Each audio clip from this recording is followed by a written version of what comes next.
دبي في مدينة العجائب، ماشيين في منطقة الجي بي ار. تعالى ما اوريك بقى لقينا ايه. بص العربية دي بقول لك رنت مي، اجرني. تعالى كده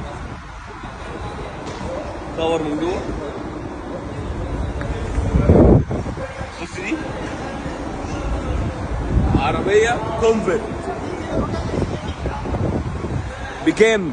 ب1000 درهم في اليوم، يعني ممكن تأجرها عادي جدا ب1000 درهم في اليوم، بس بتدفع 5000 درهم تأمين. تدفع 5000 درهم تأمين. تعالى بقى بص على العربية.